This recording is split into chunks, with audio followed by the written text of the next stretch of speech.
I never planned on saying anything about what happened between us. So many people asked me, and I would just say, you can't really know a person in the amount of time, like in 4 weeks. And I would leave it at that. And honestly, it was really a matter of if you have nothing good to say, just don't say anything. Mm-hmm. And I didn't want to hurt him. And so I just left it the way it was. But now, he's written a book and he said things, and now I can't ignore it. And now I think that I really have no choice but to respond. Dear Shandy. Welcome back to Dear Shandy, listeners. Hello, Andy. Hello. You're on my right today. I am. How are you doing? I'm dressed in my finery for this special occasion. Yes, a very special occasion. We're excited about our guest today, who we have had on the podcast before. Minus one. Andy. Oh, it's too soon? Yes, we have had her on the podcast before with someone else, but that is part of why we have her on again to discuss it in depth. You got me all flustered. We just got going. Sorry. Okay, so of course you all know her as the winner of the first ever, and I think the good season. The good Golden Bachelor. The good season of the Golden Bachelor. Oh. Theresa Nist, thank you so much for rejoining us. Oh, thank you so much for having me. I love both of you so much, and how nice it is for me to be here in person with you. How nice. We honestly got so excited about meeting her. Yes. And we've followed your story. We followed the breakup. And we have you here today because Mr. Gerry Turner has written a book. And we've read the book, you've read the book, and honestly, I'm almost speechless. I don't even know how to introduce this, because when I read this book and, knowing you, I had to put myself in your shoes, and I could only imagine what it would feel like to read something that was written about me like that. So I am normally such a calm person, and all I want is peace and joy and good things in my life. And I have been so upset. I've been extremely upset. Anytime I talk about anything that I read that he said about any interaction we had, I just go, that's not how it was. And people are saying, just, calm down, just calm down. So I will say that I never planned on saying anything about what happened between us. So many people asked me, and I would just say, you can't really know a person in the amount of time, like in 4 weeks. And I would leave it at that. And honestly, it was really a matter of if you have nothing good to say, just don't say anything. And I didn't want to hurt him. I never want to hurt another human being. I didn't want to make anything bad for him. And I didn't want to make it bad in case he wanted to find someone else. But really, the thing that was nagging me the most were his daughters. I loved his daughters. I love them. We don't really talk now, but Jenny and Angie and his granddaughters, Peyton and Charlie, they're really lovely people. And I didn't want them to hear anything bad about their dad or their grandfather being said. And so I just left it the way it was. But now, he's written a book and he said things, and now I can't ignore it. And now I think that I really have no choice but to respond. Yeah. And I'm wondering, he said to Cosmopolitan, I'm not worried. I think she should be worried. Which feels very threatening. Yeah, that felt threatening to me. Why would he say something like that? Yeah. And for him to say that, I have to say, was he not there? Does he not know the things that he did, and that I would have so many things to say? Yeah. And I'm going to keep it, I hope, very high level. I don't want to get down and dirty into exactly all the things that happened. But just overall, Gerry called me names. He criticized me. He put me down. At one point he said, I don't want to hear your opinion. I don't want to hear if you have any other ideas. I don't want to hear them. He called me an East Coast snob, something I'd never even heard before I heard it come out of his mouth. And I didn't even know what it meant. And I don't know, it was apparently a disparaging thing. And so there were so many incidences of him having a temper and getting mad at things that I did that I honestly, in my heart of hearts, thought I was doing something good. And he was interpreting it as something bad. And I'm not going to get into how he said anything, but it was something happened just the day after we got married. And he was mad. And it was really more a situation where the attention was taken away from him. And after we had left my friends, before whom I was very embarrassed, he yelled at me, and I said, "Oh my God." And he said, "Don't you oh my God me." And I said, "Why are you so mad? Why are you mad?" And he said, "That's just who I am. I get really, really happy, and I get really, really mad."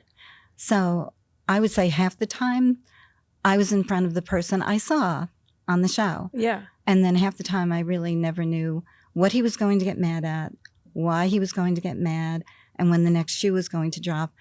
But I would say that it seemed to him that it wasn't any big deal, that maybe, I don't know, I wasn't there his whole life. Maybe this is how he's acted his whole life. And so, this is the way it is, and you should just deal with it. Mm-hmm. And every time something would happen, like a little bit of my soul would be chipped away, and I would keep it inside. And I would say to my family, this doesn't feel like a man who loves me. It just doesn't feel like a man who loves me. Yeah. Like, he just said these vows, but I felt honestly like I had been married to him for 100 years, and he was sick and tired of me, and he just couldn't stand the sight of me. Yeah. And so I could tell, like he would try, and then something would happen that would get him mad. Then he'd have an episode, and then he would apologize. So what kept me in it, because something did happen before we got married. And so what kept me in it was, okay, my positivity that, this can't be as bad as this. It's going to get better. And my family saying, keep trying. It's going to, it's not as bad as you're saying. And then he would apologize. So all those three things kept me going. Yeah. So. Okay, now. Let's take a breath. Thanks. I cried a lot. No, I've cried a lot. Plenty. I can only, I've cried plenty. And I don't know. Like I said, when I read this, I do think what will end up happening is a bit of a he said, she said situation, which, it is what it is. But I have to ask, did you know he was writing a book in advance? Like, did he give you a heads up? Yeah. Oh, did he give you a heads up? So we were together, and he was writing a book, and the whole plan was we were going to go on a book tour together. So it would have been a much different book. And so, That's crazy. Wow. Yeah, Okay. So he knew he was writing a book. So he was writing it when you were still together. Right. And I think it would be a much better book, even with us apart, if I had maintained the relationship. And the reason I didn't was because once it was done, I really didn't want to have anything to do with him. I didn't want that negativity in my life. Yeah. I didn't want it. So I said, it's done. And let him go off and find someone else and let him do his thing. It wasn't like I was trying to be mean to him. I wasn't trying to be mean to him. Mm-hmm. I was just, you know what? I'm to blame for not telling him how much all of these things bothered me so much, because to him, it was nothing. Like, it just seemed like nothing. Okay. And so I kept it in, and it kept eating away at me. Okay. So, yeah. So things might have happened, and you just kept it to yourself, even though it did bother you in the moment. Yeah. So since the breakup then, am I correct in understanding you have not been in touch at all? No, since the breakup, we were in touch in the beginning, and he really did want to stay friends. And I didn't continue the relationship. So it's kind of me, but it's because of all the things that happened. I couldn't end it soon enough. It's not like I ended it though. I didn't want to be part of his life. You were good I was good.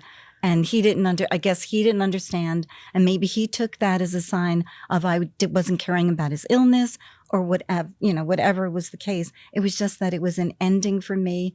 I was very upset, and I didn't want that as part of my life. So, I mean, I don't think that you need to stay friends No. after a breakup, to be honest. I think you break up because it's broken. And it's the idea that it's on you for not staying friends, or else you'd have a book basically written about you. I mean, I know that it's about his life, and there are parts of the book that are redeeming. I enjoyed the first, there's a first part about his marriage to Tony and how he met her and his love story with her. But I gotta say, he really misses no opportunity to throw you under the bus. Like every single opportunity. I was like, wow, he even squeezed a diss in there. Yeah. Okay, so let's get to the book then. So a recurring theme in the book is obviously Leslie, who was runner-up. She came in second. And reading through it, it really starts to seem like he wanted to pick Leslie. He would have picked Leslie. He wished he had picked Leslie. He would say that when his logical side took over, Theresa was my top choice. And then when his heart clamored for a voice, it was Leslie. How did it feel to read this? And did you have an idea of this? Yeah. So first of all, I love Leslie. Leslie and I are the best of friends. Yeah, you really, and you were just telling me you just hung out last week. I was just like, love her. Yeah. I just talked to her just now. And so I would have wanted the best for Leslie. If it was Leslie, I would have celebrated their love. I would have applauded it. I would have been so happy for them. But, okay, so on the show, when we get to that date and I'm on the horse. Yeah, it's the overnight, right? Yes. And I get to this date and I feel a distance with Gerry. And I feel like, wow, was he just on a date with Leslie? And I felt like he didn't want me. Like I felt then that I wasn't the one. I felt right in that moment.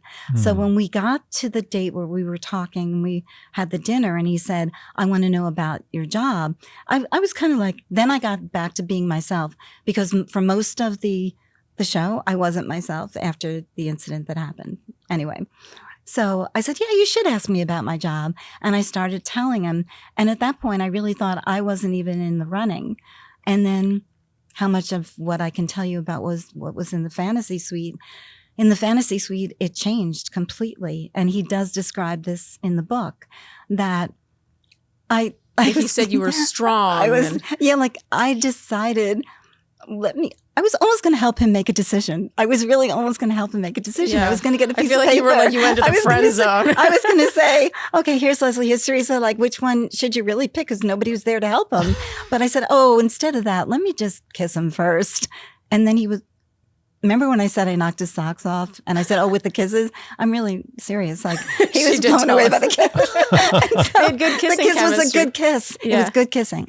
So, and then I started saying, that date, that was so lame. Like, why does everybody think that I'm not adventurous? Like, it was lame because we were in single file. We couldn't talk to each other. Like, he's up ahead. And what can I say to him? And I actually see a waterfall and I go, that's where I want to be, not knowing that they were in a waterfall the night before. It's so funny. And they just ignored me and they said no. And so we're on the date and then we're talking and I'm miserable and I think he's not interested. But anyway, when we're in the fantasy suite, then it was shortly into it. I'm going to say, he says it was hours into the night. It was like 30 to 40 minutes in. He started proclaiming his love for me. I love you. I love you. I love you. And I'm going to ask you to marry me. And whether or not you say yes, that's up to you. And I was shocked. But because you thought it was Leslie. I thought it was Leslie. And I didn't know what was going on with Leslie. And it's terrible to be on a show like this where you don't know. Like if I had all that information, if I knew the interaction that I found out before, later when I watched it alone by myself at home, I would have known it was her. And I would have stopped him and I would have said, what are you doing? You've got this thing going with Leslie. It's not me, it's her. So what was it like then reading this and having, probably what felt like a gut feeling? You had a gut feeling, let's be honest. I had a gut feeling. During filming, a woman's intuition is never wrong. You felt like he was going to pick Leslie. He picks you, tells you he loves you. Yeah. He's going to propose to you. It's you, it's you, it's you. Like while you were together, while you're, you're in the press, you go through with the wedding. Was it ever something in the back of your mind where you're like, but was it Leslie? At that point, no. Okay, because it was you at that point. Because we were like in a whirlwind of activity. We were, I can't believe I was, on New Year's Eve, we watched the ball drop with Ryan Seacrest. That was amazing. So it was always a flurry of activity and it was always a happy moment. Yeah. So I didn't think about it then. It wasn't until, and I'll talk about the book, how I felt about that. It really wasn't until I went home and I saw the whole show and then I started putting the pieces together. And honestly, he really liked Joan. He had a really big thing for Joan. Yeah. He says that he waited for a week for her to come back. Yeah. And then I saw the thing with Leslie. But when I read this book, all I thought of was, wow, now it makes all the sense in the world. He regretted marrying me. He said he had a conversation with Faith the night before, which a conversation I wish he had with me. Yes. And he said, I feel trapped. Wouldn't it have been nice Tell me. to tell me. Yeah, And he said, you probably I would have feel been relieved. I would have been relieved. Like, he said, I feel like marrying Theresa is the wrong thing. And she gave him good advice. She said, you don't have to do this, Gerry. And he says later, I wish I had listened to her advice. Yes, I wish he had listened to her advice. I mean, he says it was out of a sense of obligation. I don't need a man to obligate it to me. I've been deeply loved in my life by my husband and deeply desired. I know that I'm a desirable woman. I don't need a man to do that for me out of a sense of obligation. It was a TV show. He felt trapped. He felt he had to go through with it, but it was our lives. Like, why would he do this? Stop it. End it. And if he felt that the night before, didn't he feel it the week before? Or 2 weeks before? So were you also having your doubts then going into that wedding? I loved him and I wanted to believe he loved me. And I did believe it. And it was only shortly, right after the wedding is when I had my doubts. When you saw all the true It colors was immediately after the wedding. let's be honest, that wedding was fast. Unbelievably fast. It was fast. Like, it was too fast. Like, I don't know why it needed to be that fast. I will tell you, you know what? You're right. Of course, we shouldn't have done it that fast. You're right. And it was. And it was that they were offering it to us then and there and not later. And I thought that all the things that were going wrong were going to be fine. And I thought we were going to have a great life together. And I thought, okay, now we're doing it backwards. I shouldn't have done it. Not a good decision. And we'll get married now. We'll have the wedding of our dreams. That it wasn't the money. It was having the wedding of our dreams. And he describes it that, maybe it was, I don't know, that I spoke more with my daughter about it. Oh, yeah, no, he claims that when it came to planning that you and your daughter were so involved and he felt like, quote, a guest at his own wedding. I didn't know he felt like that. He never told me that. The communication was really bad. terrible. That is right. The communication is bad. So bad. Yeah. So I didn't feel it then. I wanted to believe it and he told me such beautiful vows. And his daughters, like he had everybody there, his daughters said such beautiful things. They were wonderful. And my daughter said such a beautiful thing. And I had my son walk me down the aisle. My grandsons were there. His granddaughters were there. It was beautiful. So I really wanted to believe it. And so I don't blame you. I mean, we all did too. Yeah. I mean, did America not want to believe in this love story? Yeah, they did. I don't blame you for falling in love with the story, which is, I think, kind of what happened. But then again, to be completely truthful, right? Thinking back on it, yes, I did have doubts because of things. One really bad incident that happened before we got married that I thought, it was a display of temper that I couldn't believe. And it was something I was trying to do that was kind, but it was misinterpreted. And because, it's the show's so short and because there was Leslie. So we really did need to get to know each other. Yeah. And I thought that was going to happen in that next year. But also just for the show, I mean, not to like make this their fault, but it kind of is. I sort of feel like the wedding should have happened when the two of you felt ready. It's like when you're ready, if it's in a year, we will let's plan a big wedding. That would have been great. Yeah, but for it to happen truly it was a time way too early. I just feel like you were under pressure to make a decision, and then what I'm gathering from you, it's a feeling that I got from you on the show, and what I'm feeling I'm getting from you now is like you're a people pleaser. Yeah, I think I am. Yeah. I think I am. A people pleaser knows another people pleaser, right. Theresa. And so, there was a time constraint. It had to happen before Joey's season started. Like the offer was now or never. Yeah. It was now or never. That was the way it was.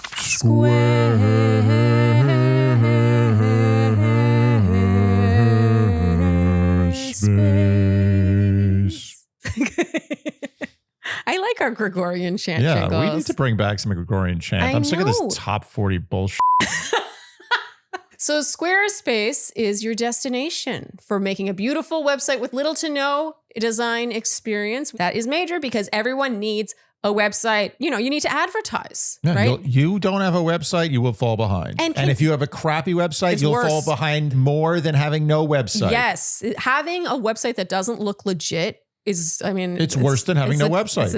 Just give out sentence. Cards. Go on the street and give out cards. Flyers. So with Squarespace, you pick from one of their beautiful templates, and truly they are so beautiful, you will have a hard time choosing only one, I promise. And then from there, you plug in your information, your photography, your images, and your text. And they even have these cool font packs and color packs to really like make it pop. It makes it look cool. And then from there, they have all these cool features that help you make the website really do what it's meant to do. So let's say, for example, you provide a service, they have scheduling, they have gallery options. And if you need like a portfolio, blog features, mailing lists, member areas, e-commerce. I have used many of these features on my many Squarespace websites. So I would know. So go to squarespace.com/Shandy for a free trial. And when you're ready to launch, use code Shandy to get 10% off your first purchase of a website or domain. Again, that's squarespace.com/Shandy for a free trial. And when you're ready to launch, use code Shandy to get 10% off your first purchase of a website or domain. So Charlene, if I could tell you that your laundry could smell clean, would you be happy? Yes, well, I would hope so. That's the bare minimum, isn't it? What if I told you your laundry could smell like Indonesian patchouli or Egyptian rose? Oh,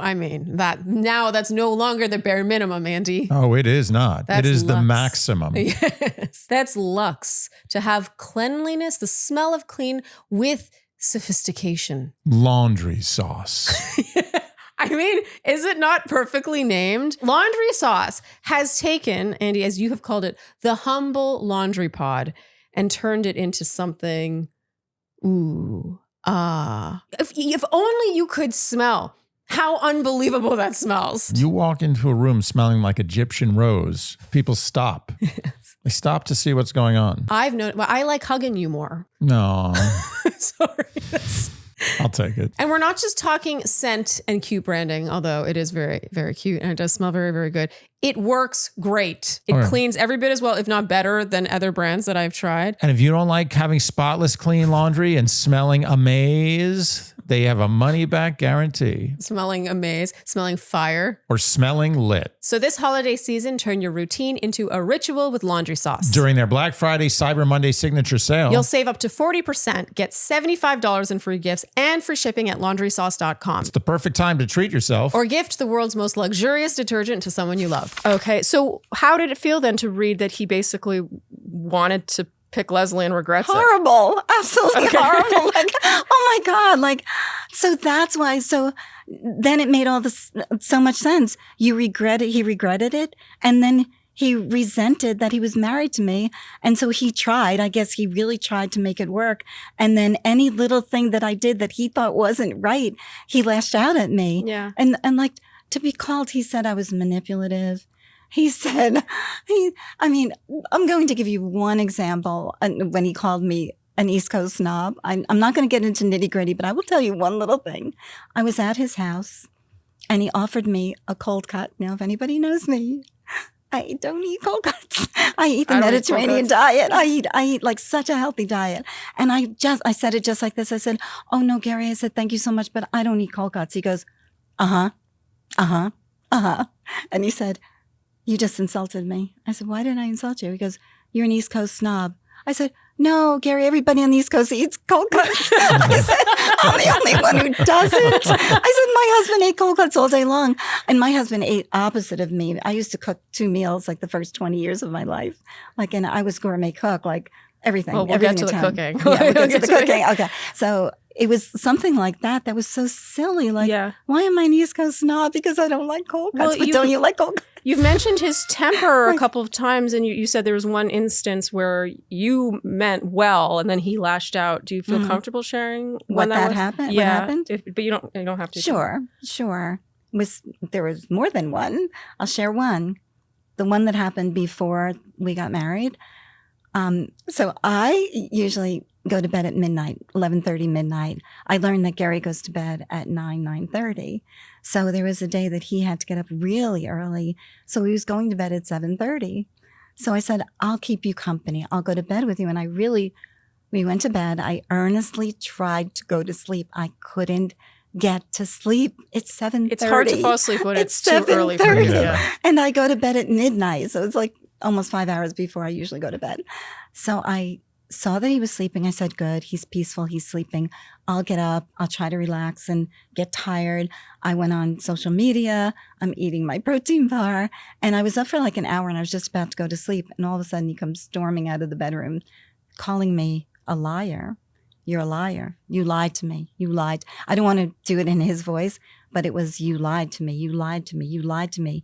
You said you were going to bed, but you didn't mean it. I said, no, Gerry, I really tried to go to sleep. I couldn't. And now I was just about to get back to bed.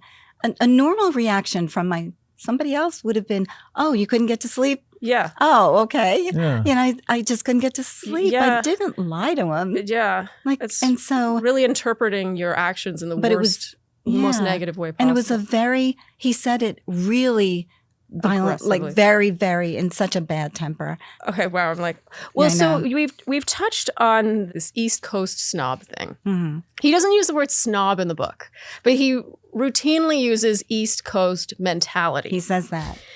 According to Subtle. him, yeah, Yes. he describes this through his friends' words. Okay, his friends are saying you have an East Coast mentality, and this is what they think.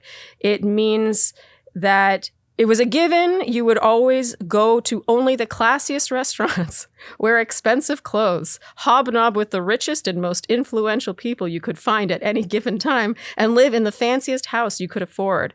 And that was probably not going to change, they reasoned. I was unsure of just how much I agreed with this assessment, but it had a ring of truth. So it's not his friends. These were my friends, and they didn't say any of it. I asked every one of them. So this was my Christmas party. He came in for my Christmas party. It was at a beautiful restaurant and with the best food possible. And the richest people. And the richest people. And most Where were those influential. rich people? I don't know where they were. So he was sitting with my friends, and he said that they said this to him. So I went in, as soon as I read this in the book, I said, hey guys, I really have to ask you something. I said, you were sitting like right next to Gerry. Did anyone say this? They said, no, nobody said that. They said, first of all, we would never refer to ourselves as East Coast. Nobody ever, we don't say we're East Coast Right. people. Randy and I talked about this when we read the book. We're like, is this a thing we say about ourselves? I've never said that. And so one of the women who's very intelligent, and she said, no, we talked about how much she loves living at the Jersey Shore. And he said he loved it. And I asked every single person individually, and everybody said, that's bizarre. We never said any of that. So he says that my friends at work, my coworkers, said this. And they say they did not say anything, and I can't even imagine them saying that. So, and none of it is true. I don't hobnob with rich people. Well, I mean, here's the thing is that But I'm sure then he there are criticizes that your house is That's too why small. he says, I only will have the most Yeah. expensive houses, but my house is too people. small. Yeah, he does criticize So- the size of your house. Pick your... I do, but the thing about this is that there are people everywhere who only go to the classiest restaurants, wear expensive clothes, hobnob. There is a thread through the book that is very much, she uses, the word is snob. He used the word snob to you, but doesn't put snob in the book. He uses Yes. mentality, and that he is just this, Well, that's the thing. The whole book, he's trying to make you the villain. It's almost like he's writing a horror movie where you're the murderer and you're like playing it cool. And then suddenly the dark side comes out where it's just the opposite. And he's trying to make himself look like this salt of the earth, amazing. Every time he insults you, he subtly references how good he is. Oh, okay. And it's like he's this Midwestern innocent guy. I don't know about these rich things and Yeah, these yeah. fancy restaurants and these East Coast there's snobs. a lot of that. It's always like he never is able to give you a full compliment without somehow turning it dark in a way or making himself look better. Mhm. Yeah. Okay, that's a good He's observation. almost cute. He's all heated. Yeah. You Thank did- you. I mean, I Thank did you. call him Jekyll and Hyde during the it's recast. true. Oh, you did. You actually did. Yeah. I mean, I will say, not to make this about you, but Andy does have an incredible read on people. And when we were watching the season, he was like, this guy doesn't exist. Well, Like this might be a facet of him. there's no man who is that nice, kind, and pure in this country who would also go on the Golden Bachelor. There may be people who are as good as Gerry in this country, but they wouldn't go on a TV show. Wow. That's a good observation. Yeah, and Andy said all season long that he had bodies under the floorboards. Okay. So do you want me to tell you a story that's similar to that? Yes. Okay, I'm going to Yes, tell yes, you. I would. I finally went to his house and we took a walk around this lake called Pretty Lake, and we were coming to the end of it. And he said, this is really bizarre. He said, "You see that shed up there?" I said, "Yeah." He said, "Well, that's where I'm going to hide your body after I kill you and chop you up." And he wasn't laughing. I said, "Well, if this was his idea of a joke, that was pretty dark humor." They should look into that cabin. Is there animosity? I just felt like there was animosity in that statement that was underlying. Like Right. maybe if he could have gotten rid of me or somehow, I don't think he would have killed me. No, I don't think that was true. The fact that we're even discussing it is it's not true. Well, it's not true, but it just spoke to an underlying because it was already about me. tense. Yeah, and it really, this does come up a lot as he feels that you do not have a shared sense of humor. He seems to think you have no sense of humor, in fact, and that Leslie had a great sense of humor. She understood his humor and vice versa. And so I can picture that, like, obviously that's a joke, but I know what you mean. When someone says something like that and you're already feeling tense with them, you're just like, why would you say that? Okay. Yeah. And Leslie thinks I have a fantastic sense of humor, by the way. And everybody, my daughter does, and everybody does. Okay, well, so let's get to your working then, because this is a point of contention for Gerry, is he felt misled that you had used the word proclaimed, that you would quit working if you found the right guy. And he said this was pivotal for him in choosing you because he wanted someone who wasn't working and was just free to travel. And then later says that you wanted to keep working. So you had changed your mind, but quote, he discovered that it was less a desire and more a financial need. Simply put, Theresa wanted more retirement funds before she stopped working. I admired and respected tremendously what she had accomplished, particularly since she hadn't started a career until her mid-40s, but I was a little resentful because her economic situation wasn't at all what she had described on the show, leaving me to wonder what else I had misunderstood or she had misrepresented. Okay. So in a heartbeat, I would have quit my job if he was the right guy. But by that time, there were so many red flags that there was no way that that would be a smart move for me to leave my job. Mm-hmm. So my plan, just as I was saying before, was to keep my job, keep my house, and then go the whole year and go on all of these trips with him, and then know whether or not this was the right thing to do. Mm-hmm. And not only that, when that story came out with that woman who called herself Carolyn, who had lived with him, mm-hmm. I didn't read it at the time. It came out when we were together. And he said, oh no, are you going to leave me or something? And I said, no, but I didn't read it. I didn't read it till I got home.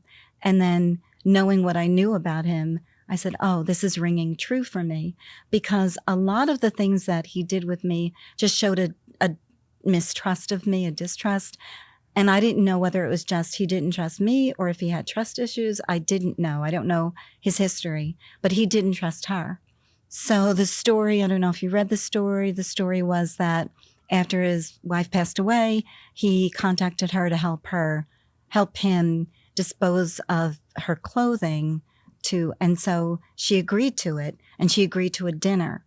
And she didn't realize it was like a romantic dinner until she looked back at her texts, which said, how lucky am I, an old geezer like me, to get dinner with a beautiful woman like you. And then it was months, like she visited him on the weekends, but it was months, like I think almost a year, it says, that he was trying to convince her to leave her home, leave her job, and come live with him. And it was the same thing he was sort of doing with me right now, like leave everything, come with me. And then it got to there was one interaction, and I don't know everything that happened. She doesn't say everything, where she started packing to go to his high school reunion. And he looked at her and he said, what are you doing? And she said, I'm getting ready. He said, you're not going looking like that. And she said this is her accounting. She had gained 10 pounds. And then that argument led to her leaving, and she gave her employer notice. And by the way, she couldn't find a job. She was an accountant, and she couldn't find a job when she moved to him. And as soon as she moved in, he hit her with the fact that everything was going to be 50-50 now, that you had to pay half of the expenses. She negotiated it down to 40%. She negotiated. She negotiated it down to that. Oh, wow. And this is what she said. So I don't know. I don't know her. But it did. And so it did affect me that she was saying these things and they sort of rang true for that you felt what I pressured saw. to quit And everything I and felt leave your pressured. life. Yeah. I felt pressured. And, you're so established and you're older and it's different.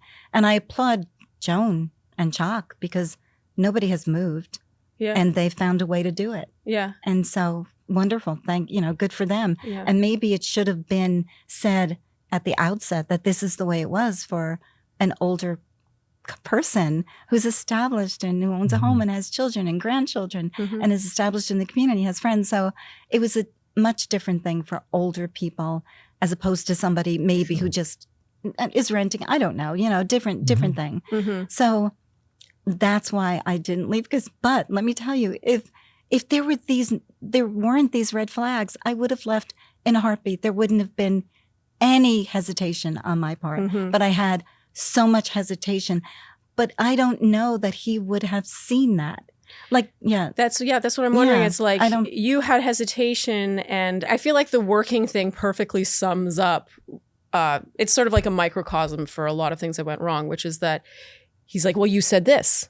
You advertised this to me. Like, this is what you sold me. The book feels very much like he feels he was misled, sold, lied to, manipulated. It's like he doesn't take ownership over him choosing you. It was you who manipulated him and like had the wrong intentions and like pulled the wool over his eyes. That's how it feels. And so the working example to me really sums that up.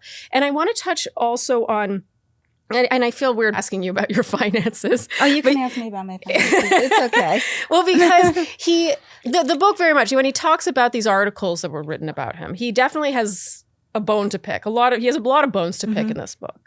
And one of them is with these articles written about him, about his financial situation. He doesn't name any of them exactly, but you can tell he's really bothered by it. And he's advised to stay quiet and not speak out. And I think it's because he's cooking up this book. And in the book, he really swings in the opposite direction. And a lot of people felt that he needed your money, or like he was in a poor financial situation. And he even suggests that you wanted him to pay for everything, and that when he wanted you to sign a prenup, you didn't want to, and all this stuff. It just felt like so the polar opposite of the language that has been out there about him. So I just wanted you, if you feel comfortable. I'll clear it up. Yeah. Gerry did have more money than I did. Okay. And when we were in the fantasy suite, he asked me that question, and I was giving him what question? How much money I had. Oh, well. That's what the fantasy suite's for, right? That's what it's for. Was that right after or before? Right after the kiss. So how much money do you have? And so I gave him my net worth, which includes your home. Right. So he thinks I deceived him and I didn't give him the right amount of money. And so I guess he was giving me what he has. So Gerry, so I started my career very late in life. And my husband was extremely intelligent. He was warm-hearted. He was kind. He loved his family, but he was horrible with money. But I was the traditional homemaker, and I stayed home for a good part of it. So I thought he made the money. And it was feast or famine. My husband was a market maker. So some years he was making $500,000. Some years he was making $40,000. So it was up and down, and he was really bad with money. And then finally, unfortunately, my husband did have a stroke. And I wound up going to work when I was 45 years old, later in life. And I finally decided I'm handling the finances. And so I did start out as a day trader. And I actually wrote 3 volumes of journals of what's going on in the markets. What happened and why did this stock go up? Because I used to ask Billy, why did the stock market go up? Because more buyers than sellers. I go, yeah, but I want to know why were there more buyers than sellers? And so I go, okay, this happened. So cause and effect. This is what happened. So I've got 3 journals. Wow. And so, yeah, I don't know. Wait, so that's really amazing. Yeah, I do it. So in your mid-40s, you did touch on this in the show, but you really launched a whole new career. Yeah, so I'm day trading, but then I decided, I need to go get a job because we need to get benefits because my husband's paying for them out of pocket at $1,000 a month. And I said, so that's mainly why I went and got a job. And then I accelerated really quickly and I amassed 7 securities licenses, and I have the licenses where I could be a wealth advisor. I choose not to do that because I don't want to be responsible for other people's money. And so I'm in compliance, which is really not my personality. I'm more like I'm more a creative type. So any place I've worked, I've done the creative stuff. I've done the websites and created logos and done things like that and written. So I write. So anyway, so I had to get out of debt first. So I'm making money now, had to get out of debt. And I've slowly accumulated wealth to the point where I bought a house on my own. My husband was disabled. He had a stroke and the entire right-hand side of his body was paralyzed. And I had to stay home and I cared for him. And for him to say something, that anybody thinks that I wouldn't care for my husband who got sick, that's not me. And so, so it was slow building that I bought the house, I paid off the house, and then I started accumulating wealth. And yes, and I want to say one more thing. He said it's inspiring. That I wasn't exciting. If he ever saw me trade the markets, he would think I was exciting because the chances you have to take. Anyway. Well, I appreciate you sharing that because I think it adds extra dimension to him pressuring you to leave work. It sounds like you could leave work, but you're like, I got to be sure about the guy. Yeah, I honestly said I wanted to make more money. I did say that. Okay. I said that. Here's the thing. I feel like you were not comfortable enough with Gerry, and this is just me piecing things together, so you can correct me if I'm wrong, but I'm getting the vibe that it would not have landed well if you had said, I don't want to quit my career because, to be honest, I'm still feeling this out. Yeah, no, that wouldn't have gone over well. He would have. What would you think would have happened? I think he would have ended it right then. I think that's what I think, and he did anyway. So okay, I mean, based on your description, I think he would have gotten very angry first. Oh, he would have gotten angry. Yes, he would have gotten angry. That's true. I don't want to put words in his mouth or actions. No. I have never, honestly, before I started handling my own finances at 45, been about money ever. It's always like money's going to go. It's going to come and go. So, the prenup, he was just so concerned that it would go to his daughters. I said, Gerry, you don't know me. In a million years, I would never, ever take your money. I would see to it that your daughters got your money. What doesn't belong to me doesn't belong to me. But okay, I understand, to protect us. So he said it completely inaccurately. It's not the way it happened. So Gerry wanted the prenup, and I told him, no, I would never in a million years take your money. So he dropped it. But then he brought it up just before Christmas. And I think it was like the Friday before Christmas. He says, I'm going to send you the documents overnight. The document, whatever, overnight. And I said, okay. I said, but please understand, my son only comes home once a year for Christmas with his wife and my 3 grandsons from South Carolina. I'm very, very busy. I said, I'm not going to get to it until I get into my office the day after Christmas, which Christmas was on a Monday, and that would be a Tuesday. So he said, okay. So I got to work on Tuesday. The package was there. They had a return UPS envelope in it. I looked at it, and I did, talk to him on the phone, and there were 2 copies. In my business, we give 2 copies. One is for the client to keep, and the other copy is to sign and send back. I saw that as my copy, so I started marking up the copy.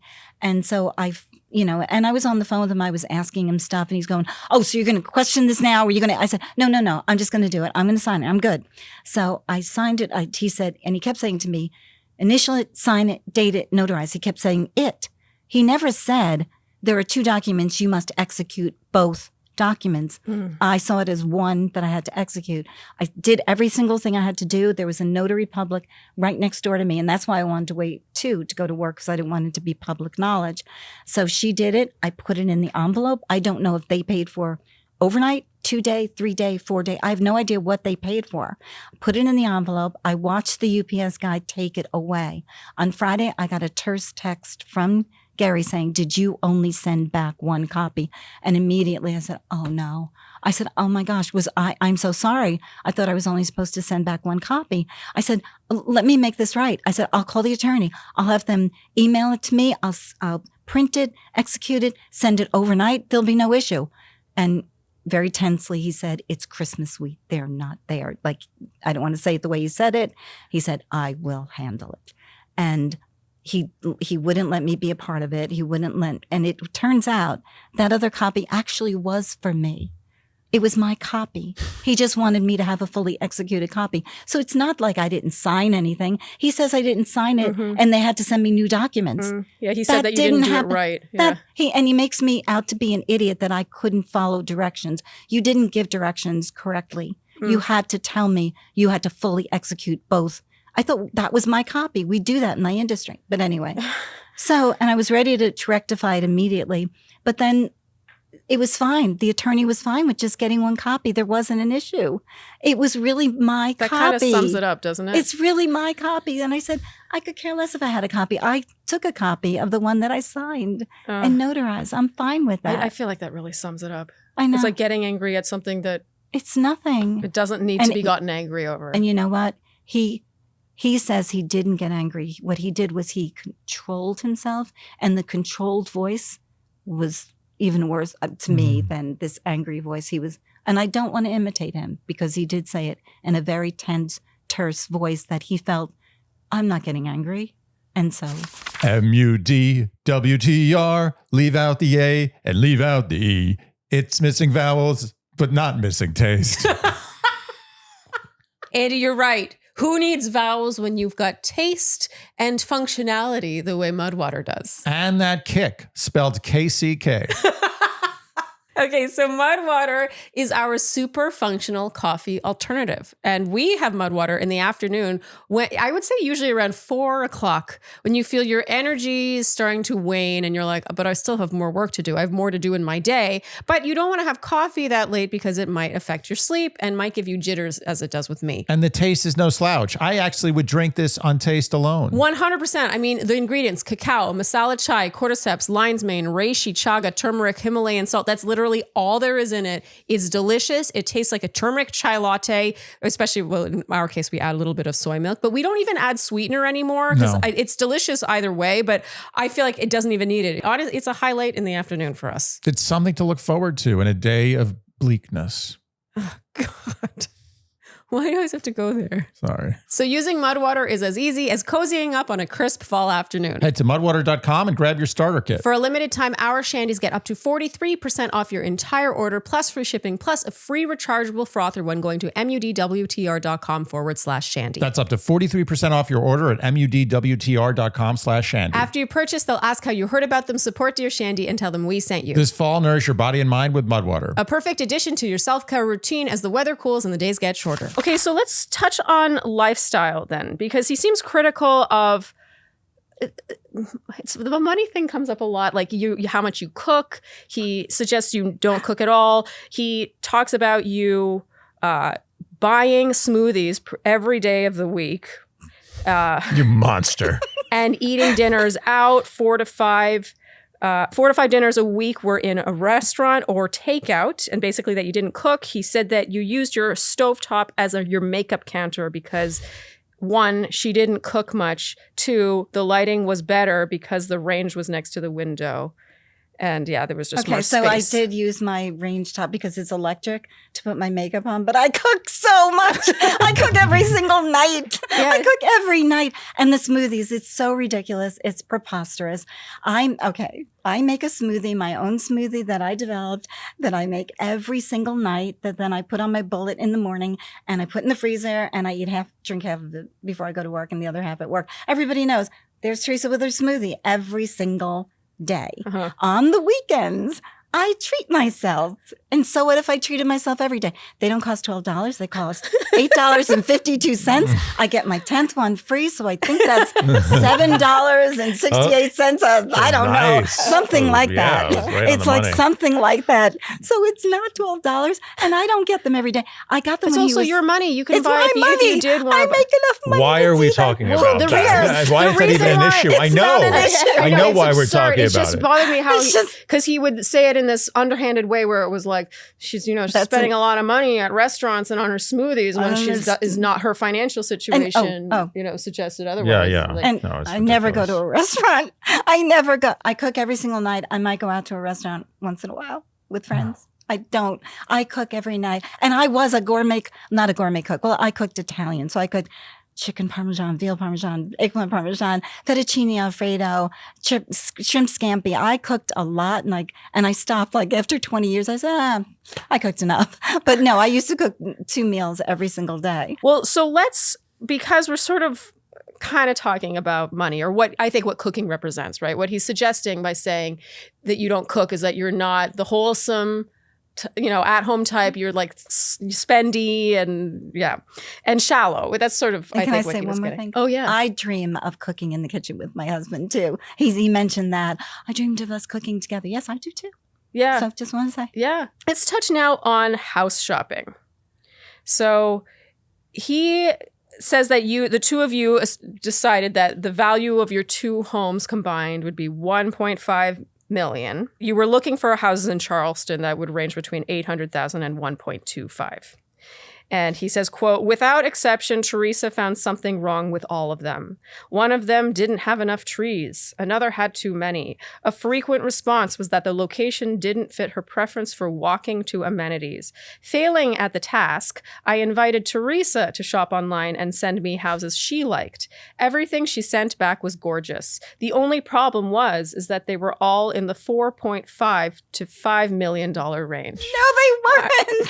First of all, the first part is true.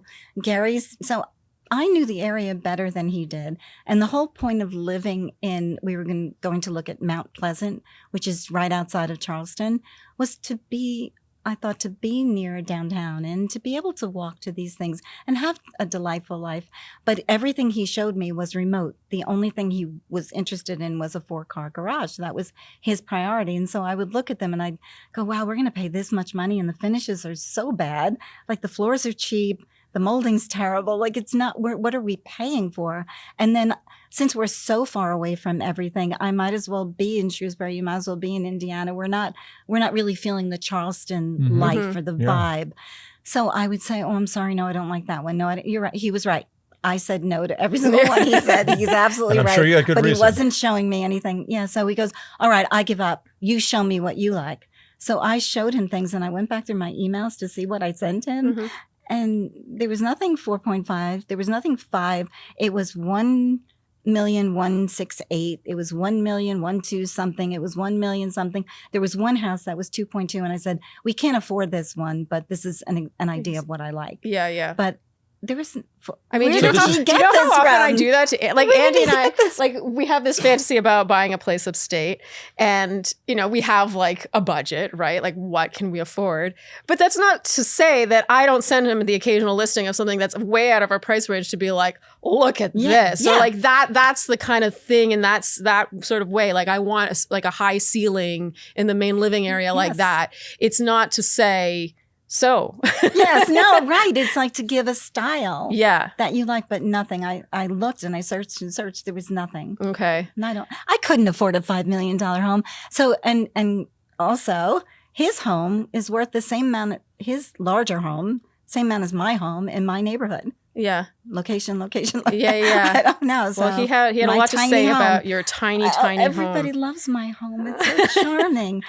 May I say something about my home? Or are you going to ask me? No, I think you should say something about your home because he kind of makes it sound like you live in a tiny home and that he doesn't understand. I kept picturing like a little dollhouse. Like tiny little Theresa, just with her little tiny stove. The only place she can do her makeup is on the stove. She's showering in the kitchen. She's cooking in the kitchen. She's doing her makeup in the kitchen. I'm hanging my clothes in my living room. Sleeping in the oven. So, yes, my home is small, but he said I had 2 bedrooms. I turned my master bedroom into an office after my husband passed away because I got rid of our queen size bed because I didn't want that memory. So he said I had the master bedroom was tiny. It wasn't a master bedroom. It was a tiny side bedroom. I have 2 tiny bedrooms.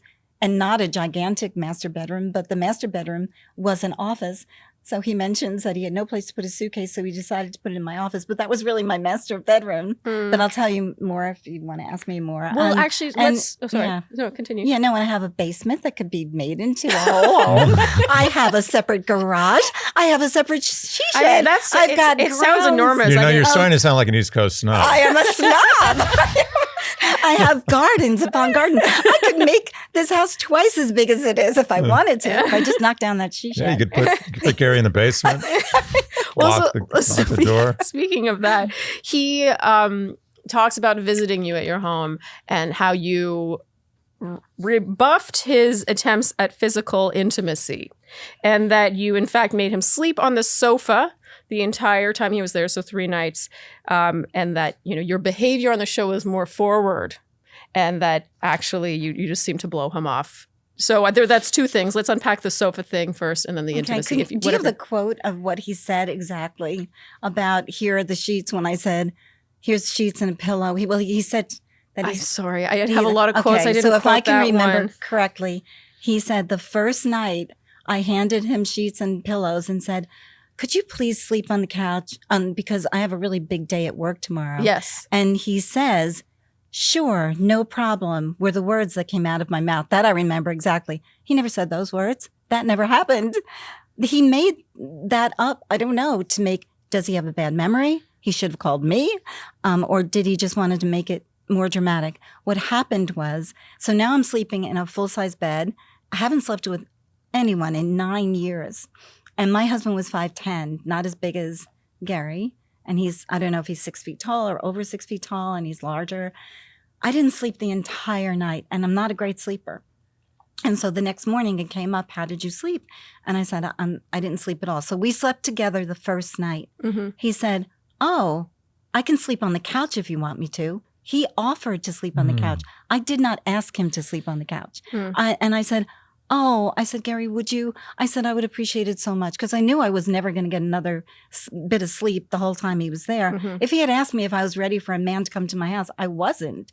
And I said, "Listen, I'm going to turn my master bedroom back into a bedroom. I'm going to get a king-size bed. It's going to be great." And so my daughter and so Gerry and I put our money together.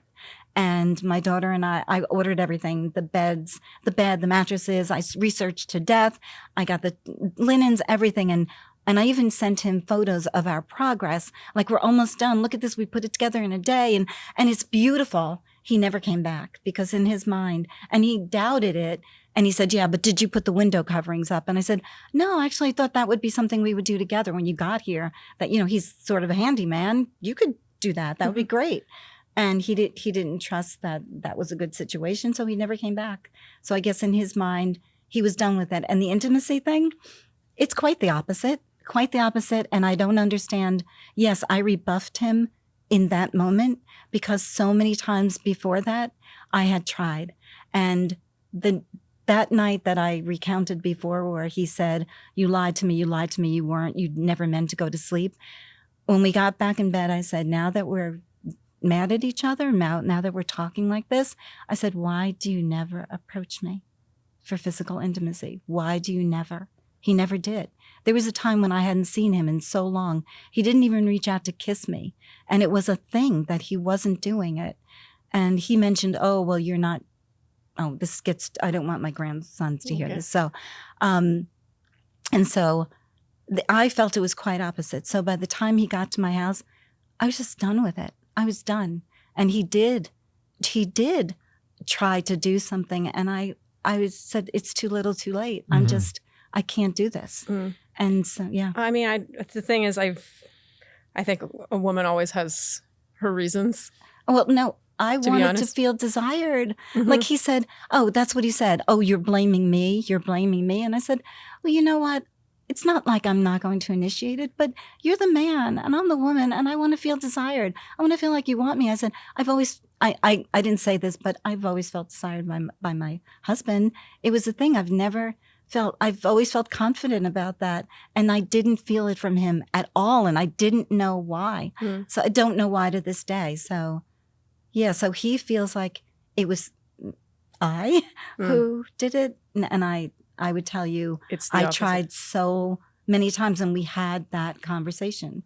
Yeah. So, I don't know. It's funny. I feel like as a woman, like, you can try that. And then there's almost like a breaking point where it's like, well, even from there, like, you've reached this point of no return where, like, I just don't feel desired. That's right. And there's that is the most undesirable feeling, is to not feel Exactly. desired. Like, yeah, I don't want you to force yourself now to do it. Yeah. So to be clear, you thought he was totally cool with sleeping on the sofa. Yeah. He made it seem like he was Yeah. cool with it, but Right. actually he was not. The Two of you, I mean, it's really incredible really how both bad. of you are not cool about things and then just not expressing them to each other. And I will, to even give more credence to the fact that he's the one that suggested it, Uh-huh. I later said to him, but you're the one who suggested it. He goes, well, I didn't think you were going to make me sleep on the sofa every night.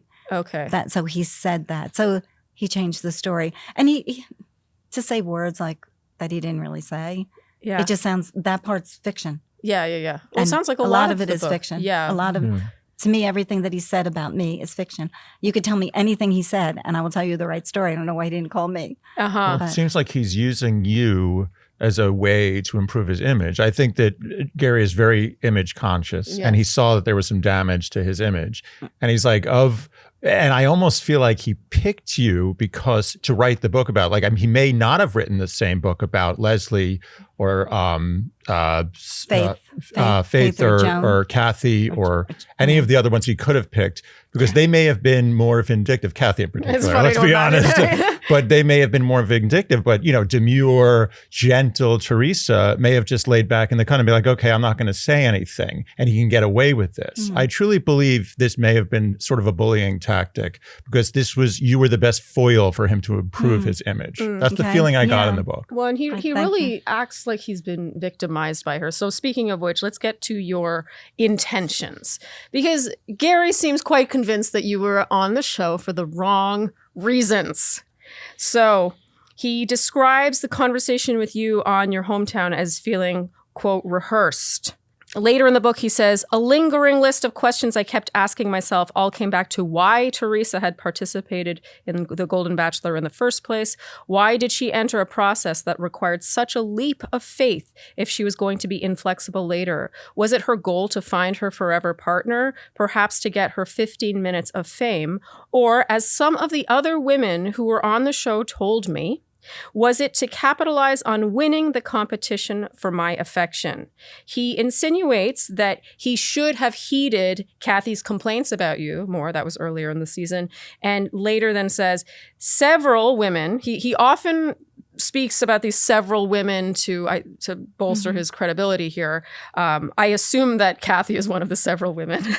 He claims those women claimed you were reading How to Win the Bachelor while filming the show. You were manipulative, and that you told the other women, Gerry only likes petite brunettes. Oh my God. Insinuating All right, so- they might as well give up and go home. Okay, so this has been what's gotten me so upset, because there's so much to talk about here. Yeah, sorry, and that was a lot. Not one bit of this is true. It's bizarre. I went on this show to find love. Pure and simple. I know. And also, for the adventure of it and to The find experience. friends and for the experience. I really honestly didn't think that I would be the one at the end. So let's start with reading the book, How to Win the Bachelor. Yeah. So he says in his book, he got sick to his stomach thinking of me, picturing me curled up on the couch reading that book. I did not read that book. I did not have a book with me. You're not when allowed books. Well, I don't know if you are, They but I weren't didn't my have day. a book. They were okay. So I knew they did encourage you to have a journal. I didn't bring a journal. But when I first got there and you go to a hotel, one of the handlers said to me, so do you need anything? And I said, yes. You know what? I didn't bring a book. Do you have a book? And she said, yes. And she never came back and she never gave me a book. So the full truth about How to Win the Bachelor is that before I went on the show, I got a free trial to Audible. And one of the books on there was How to Win the Bachelor. And I go, whoa, somebody wrote a book on how to win the Bachelor? So I Shout started. out Game of Roses. Yeah. Yeah. And so he actually contacted me and I couldn't tell him the whole story, but I started listening to it. But I only got through the first chapter before my subscription or my free trial ran out. I didn't even think about it when I went to the show. It had no bearing whatsoever on me going to the show. And just nuances. Before I went on the show, I said, I saw that Gerry was in Indiana, and nothing against Indiana, but it was so far from my home, 700 miles. I said, I don't know if I could move. So it was a concern then. Yeah. But then after I got on the show and I stood next to him, I was immediately attracted to him. And I surprised myself. And I'm thinking back, like, was it the way they dressed him up, the way they presented him? I don't know, but I was attracted to him. And so I must have mentioned to other women there, there's a book. But I didn't have a book. So who told him? I was reading a book This is while a game I was of on telephone. the show. How is it? This is I a think game it of is. telephone. So your I first did crime, mention it. Teresa, your first crime was referring to this I book. should not have. The book I should should not not be have. spoken. Well, because Yes. it's so funny. It's sort of like mentioning like an ex or like a boyfriend I know, or I shouldn't have something, said right? it. Well, because isn't it so funny? Like that gets twisted, especially if there's someone Yeah. let's be honest, Kathy was your adversary throughout the season. She didn't care for you.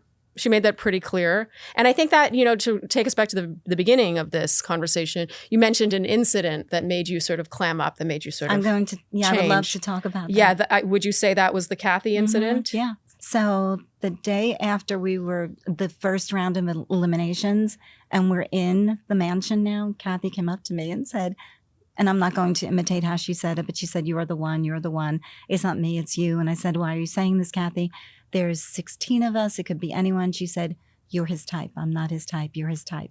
I never mentioned what type he wanted. So, she hung out with me and I thought she was my best friend in the house. That was my interpretation. And so it went from it's you to it's you or it's Leslie because she saw him kiss Leslie, or it's Ellen. She kept on trying to find out who it was. And I didn't want the first date. I felt so self-conscious when I got that. People pleaser, don't want anybody to think I have an advantage over anyone, didn't want that first date. I would have been so much happier if I was congratulating someone else. Now I felt like, and people told me later, often the first date feels like they have a target on their back. So now. Did you feel that? I did. So then I come back from the date. I have nobody to talk to. I love to tell people. Like I talked to my daughter, my daughter-in-law, my two sisters, my best friends, my coworkers. I would have told them how great the date was. So I'm in the kitchen like an idiot. Didn't know I got a mic on. Kathy, oh my God, it was such a great date. And I'm whispering. He said off camera, "I'm sick of the lake. I'm sick of getting the boat in and out of the lake." And exactly, he said, "I want to move to Charleston, North Carolina." I said, "Oh no, Charleston's in South Carolina," but a light bulb went on. I go, "Wow, what are the chances? My son lives in Murrells Inlet." And I said, okay, now I see a possibility. And that's why I was so excited. And I did not know, though, that she was going, and all I said was what you see on camera. I never said, "I've got this. Everybody else should go home." But that's how it got interpreted to everyone else. And then forevermore, I felt a coldness from this side of the room, from these women. All of them? Or No, just this certain group of women and who were in the same room. And I clammed up. And I said, "Oh, wow, like they don't like me. There's something going on here." In fact, I would say, "Good morning." I wouldn't get a good morning back. I once said, "Oh, do you mind if I join the group?" "You can't. We're having a conversation here." So I clammed up. Wow. But if you'll notice, after my date, my mindset was, I'm going to sit back, stay back. If you look at the episode where it's his birthday and Susan comes out of the cake, I'm standing way back. I'm saying, let everyone else have their time with him. I had my time. I wanted him to freely choose who he wanted. I'm not a pushy person. I'm not at all. I'm a freedom loving person. Do what is best for you. Yeah. I really truly felt that. And if you look at any episode again, anyone who got a date, I was truly happy for them. I rejoiced when Ellen got the date, when Leslie got the date. I was so happy for her. In fact, something personal had happened that day where she was thinking of not going on the date. I said, "You have to. You've got to go on this date. You've been wanting to go on a date. You've got to go." And then when Faith got the date, so it was, okay, who is he going to choose? I didn't think it was me. And like when it was the three of us, I honestly thought he was picking Faith. I thought it was me, Faith, and Leslie. And I was surprised that it was me. And it was such a short time. So now it's down to me and Leslie. And I don't know now you're sequestered from each other. So you don't know what's going on. And so it is bizarre to watch it back again and to see what was really happening. And I would have said to him, you should be with Leslie. What are you doing? Why did you make this decision of the head and not the heart? When you refer to this side of the room, this group of women, I assume Kathy's in the group. You don't need to name more names, but are we talking 2 women, 3 women? 4 women? 4 women. And would you assume those are the same 4 women that he refers to as being his source? He says several women, some of the women who on the show some told of me. them. Okay. I don't know. It's a peculiar situation. Yes. Well, I got to say, what it shows me is that, I had this impression watching the show that it's like people in their 60s and 70s, like, this doesn't happen anymore. Why is this happening? Yeah. And I'm the idiot because, trust me, when I was on the show, there was very much that energy. Yeah, and they're not those people anymore, I'm sure. It's just specific to that situation. And let's be honest, too. There's a team of professionals who want that to happen. No. When that happens between me and Kathy, I'm mortified. I never turn red. I think I turned red. I wanted to sink into the floor. I wanted to disappear. I wanted to go home. I really said I wanted to go home. I was going home. And then when Gerry comes, this I have to tell you, Gerry comes up to the room and Faith is there. And all I feel like he's like a dorm room counselor, just counseling me. He's saying like, well, if you feel in your heart you didn't do anything wrong, da-da-da. And the next night we're standing at the rose ceremony and Kathy goes, did you get your time with Gerry? I said, no, but he did come up to my room. Now everybody thought that was a dig. It wasn't a dig. She was saying he's such a nice guy. I'm trying to prove, he's such a nice guy. Yeah. But he would have done it for anybody. Yeah. And did he know I was up in that room? Did someone direct him to go to that room? And I was mortified. I was crying. Who wanted him up there? It really sounds like Kathy poisoned the well. I don't want to say I know you don't. I'm saying it. I'm saying it for you. I'm not saying anything. She did that. She's a lovely person. Yeah, Kathy's of course, a lovely person. She is. No, I know. Yeah. I know. Just agreeing with her. Okay. So let's touch now on, he makes a lot of digs about your character in the book. So intentions is one thing, but character, I think, he suggests that you're just not a good person. Theresa, I'm sorry. Many times. Wait a minute. In many ways. I am such a good person. Ask anybody. We can vouch for this. Teresa is a good person. What? I feel bad. I don't know how else to put this. What did he say? He says that he called you to tell you about his cancer diagnosis. This was 2 weeks after you filed for divorce. He said that you never checked in on him after that. And he also said that in the midst of all those articles being written about him, this was after the divorce as well, that someone could have defended him, meaning you, and that you didn't, and that you had agreed beforehand that you would always defend each other publicly. And there was another one, too, where you're driving to the airport. So he's driving you to the airport for your flight home from Indiana. And he calls it one of the most uncomfortable car rides of my adult life. The differences between East Coast and Midwestern mentalities had become painfully apparent. I remembered that during the drive to my house from the airport, struck by the miles and miles of farmland rolling by her, she'd suggested that it should be developed with condos, shopping malls, and industrial parks. She said, quote, "It just seems like such a waste of all this space." I was flabbergasted at the notion that anyone would want to destroy such nourishing beauty. He says that he said back, "Theresa, these farmers would rather sell one of their children than sell these farms, which in some cases have been in their families for over 100 years. I was being a bit hyperbolic, but I couldn't believe her reaction to the sight of agricultural land was to want it raised for more Starbucks and Lululemon storefronts. Oh my God, this really makes my, oh my God, this is, okay. Did he say I was going to the airport or from the airport? He said, were we going to his house? To the airport for your flight Well, that's wrong to begin with. We were coming from the airport to his house. Okay. I see this land. There's no crops on it. I don't know it's farmland. I think it's just flat land. There's nothing there. And all I said was, "Oh, wow, look at this land. You could build townhouses there." And he goes, "Oh, so you want to take the farmer's land away from him?" I go, "Oh my God, I didn't know it was farmland." And I go, a note to self, never say that again. And he goes, "There's a saying in the Midwest, the exact thing he said was, I'd rather give you one of my daughters than give you an acre of my farmland." I said, Gerry, I didn't know it was farmland. I'm sorry. I didn't. And that's all I said was townhouses. I didn't say Lululemons. I didn't say malls. I didn't say Starbucks. I didn't say shopping malls. I didn't say anything but townhomes or townhouses. That's all I said. And I didn't know it was farmland. I praise the farmland. I am in favor of farmland. I want lots of farmland. I love vegetables and fruit. I want farmland anywhere I can get it.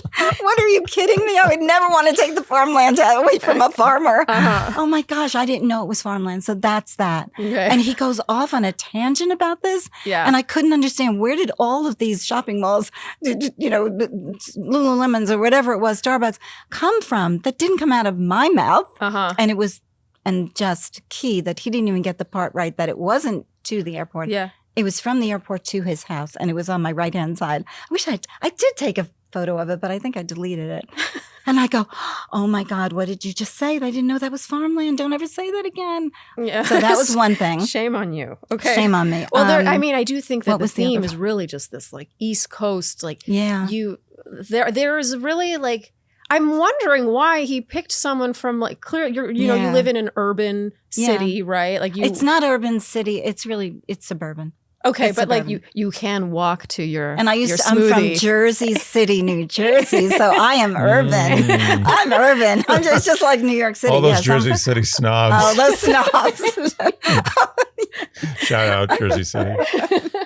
Okay. My father worked 3 jobs, but anyway, he was a snob. Yeah. Isn't it funny to feel defensive over something like that? I'm not a snob at all. Yeah. That's so funny. Let's touch then on you not always making himself look better while insulting you. Yeah. I find throughout the book. Yeah. And I didn't answer half of those questions. Yeah. So go back to them. The others were, you not checking up on him about his cancer diagnosis, and then you not defending him publicly, stuff like that. Okay. Yes.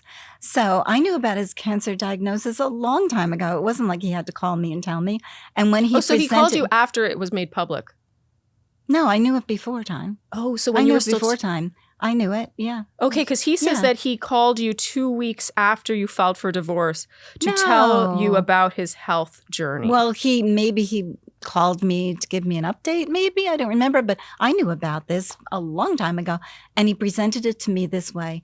My doctor told me that I'm going to die of old age before this cancer will get to me. It wasn't he made it sound like it was nothing. And so far, he hasn't had any symptoms. Mm-hmm. So it wasn't as dire as he's making this out So he downplayed it is what you're saying. And so, or did he downplay it? He said to me, it wasn't going to kill him, that old age was going to kill him before this cancer got to him. So I was in the mode of trying to remove myself from him. And I wasn't thinking I'm not going to call him up and check on him. And so maybe other women thought that it was more dire than he had presented to me. Mm-hmm. So I don't know what they were doing, but it was just more in the mode of, we're divorced and I want you to go live your life. Mm-hmm. And I didn't see that there was anything that he was suffering in any way. And so I wasn't trying to be mean. You would apply that also to the articles being written about him. You didn't speak out to defend him. He was immersing himself in reading these things. I divorced myself from it. My sister, Mary, shout out to Mary, used to call me up, used to say, Theresa, do you read this article about you? Oh my gosh. And I'd say, where are you reading that? And she would tell me, and I go, don't read it anymore. So I wouldn't read anything. So he was seeing things because he does say in the book he would Google his name. He was Googling his name. Yeah. And my daughter had a Google search on me too and on him. But so I wasn't looking at these things. So the things he saw that he's getting so upset about, I didn't even know existed. So the day after the divorce, or several days, I put out a statement because I was getting so many messages of love and support on Instagram. And one of the producers suggested to me that I just put out one blanket statement of thank you. And I did. And I have a text, I got the screenshot right here, that he said, I wish you had it, at least put an I or a we in there. I go, I didn't think you'd want to be part of my personal message. I said, I'm sorry, Gerry, I didn't mean anything by that. I just was thanking everybody who was personally reaching out to me. So I didn't mean to snub him in any way. But with all the things that I felt about him, I really wanted to remove myself from No, I the don't blame- situation. to be honest, I don't blame I you. wanted to Like, remove myself. It kind of And- sounds like it was and- a toxic relationship, and when you finally get out of one of those, you don't really want to be in Yes. touch. And I want to say one more thing. There was one point in time when my daughter is calling me frantically saying, oh my God, they're saying there's so many bad things about Gerry. And I go, what are they saying? And she goes, you got to call them. You got to call Angie. And I called Angie. I go, my daughter's saying that they're saying really bad things about Gerry because I wasn't even aware of them. And Angie's his daughter. too. Angie is his daughter. Yeah. And she was kind of cool to me. And I said, my daughter's saying that. And I said, maybe. I said, do you want me to say anything? And she was cool to me. And she put something out the next day. So I wasn't aware of all the things he was reading. Mm-hmm. So he is just imagining that I was there with him reading these articles and how bad they are. And I didn't know. I find it striking how he feels like you make no effort to know him, to understand him, and you're not thinking about his experience, defending him, checking in on him. But really, it felt like he made no effort to get to know you or like understand you or why you live your life differently or and and I'm not saying I would say he's a good person, but he did have a very bad temper, and he did call me names and he did put me down, and I couldn't understand why he was doing that. And it makes so much sense now because he didn't want to marry me. So that's the bottom line. And do you wish you had spoken up more in the moment, or do you feel like because of his temper, you felt that's the vibe I'm getting. Is that you were like, oh, note to self, don't mention farmland. Note to self, don't say this. Yeah, that's sort of how it's feeling. It's like that's how I felt. Normally, do you think that you're more vocal about something you're dissatisfied with, or I mean, no, I think I keep things to myself. I probably do, but I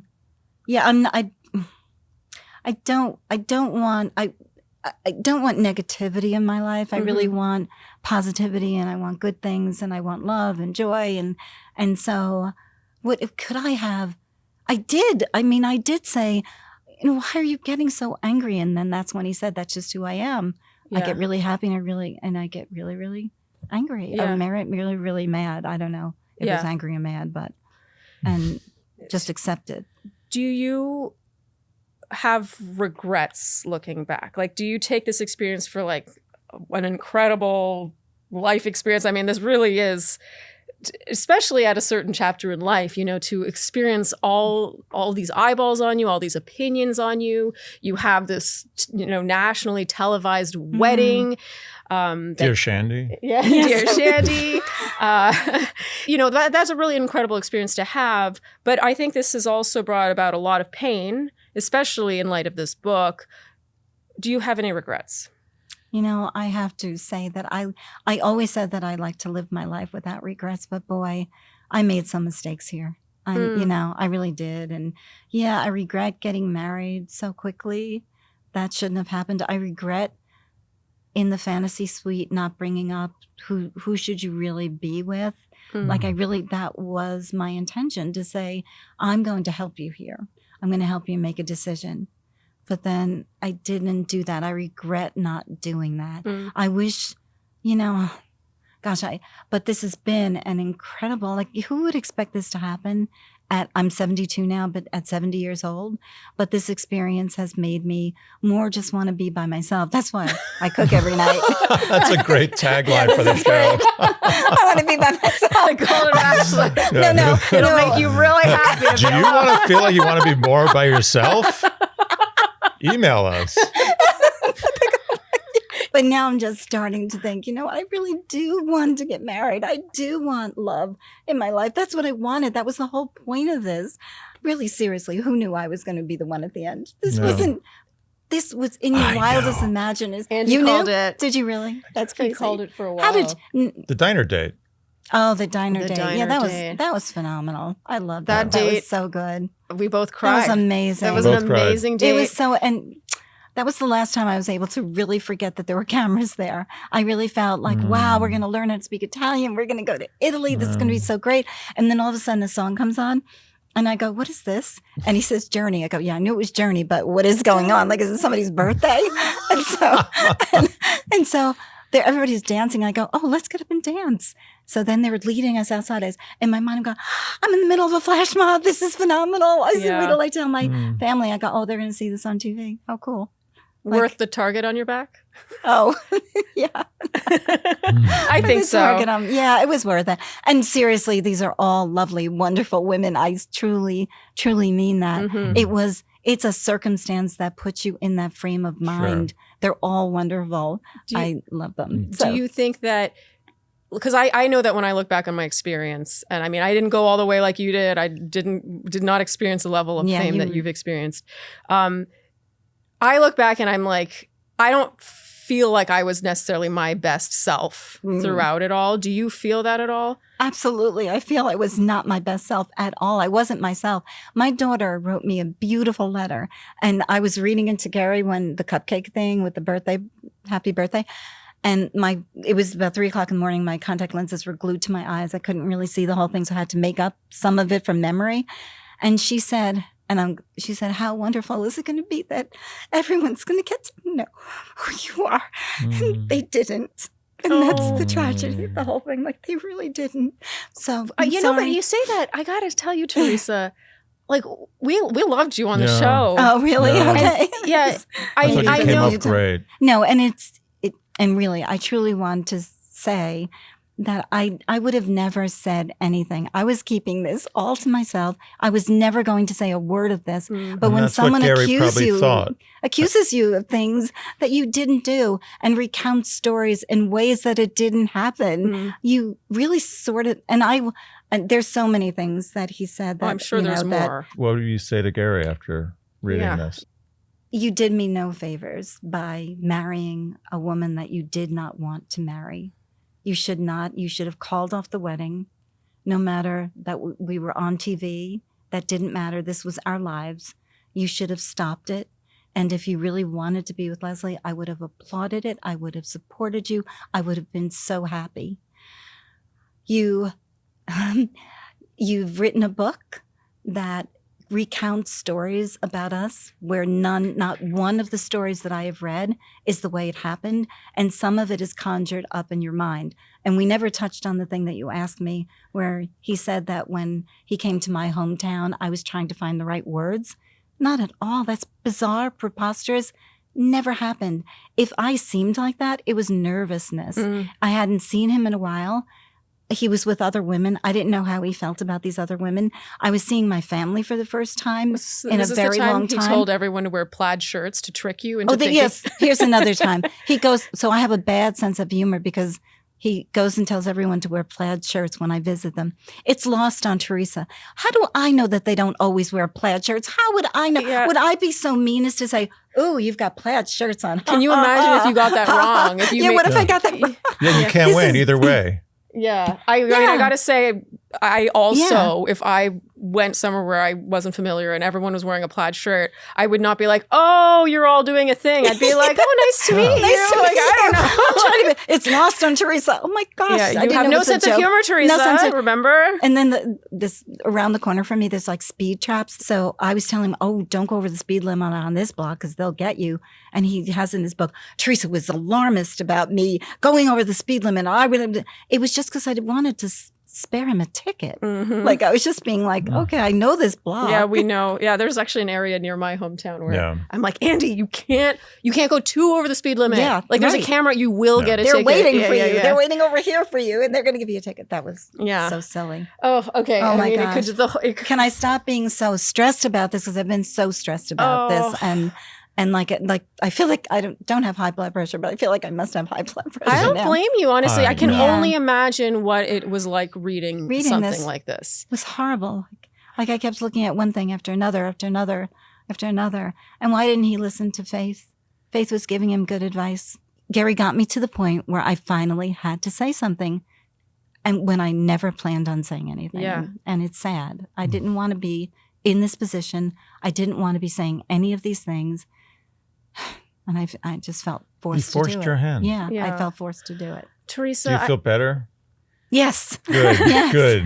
Yes. Cathartic. I gotta say, we so appreciate you sitting down with us. And I feel awful that you're going through this. Like, honestly, anyone going through this, but also, You're nice. if this idea, at 72, you just want to enjoy life and not deal with something like this. Like I said, my heart raced reading parts of this, just imagining. Yeah, we could only imagine how So it felt for you. I hope that you feel a little bit lighter.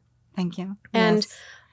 I just want you to know that you have a lot of support. Thank you. You really do. Thank you. Out there. And we just thank you so much for trusting us. Thank you so Yeah. much. I Your do story. trust you. I love you guys. Thank you so much. We love Thank you you. too. Yeah, You really are the thank best. you. And you look marvelous. That's what my dad always said. Wait, did I tell you that? You look marvelous. Wait a minute. My dad's word was marvelous. Really? Oh, really? He always said, "You look marvelous, Theresa. Oh. You look I mean, does she? marvelous." What, I mean, And he would say that, and had the negative. Andy does mothers. this. It's You apparently say an SNL impression. impression. It's an you look excellent marvelous. impression. If you enjoyed what you heard today, you know what we will ask of you, and that is to like, subscribe, hit the notification bell, follow us on Instagram, and TikTok, leave us Apple and Spotify. podcast ratings and reviews. Tell your friends and generally do all the things you do to support a podcast you enjoy. Thank you so much for tuning in, and thank you, Theresa, for joining us. And we'll see you next time on Dear Shandy. Bye-bye.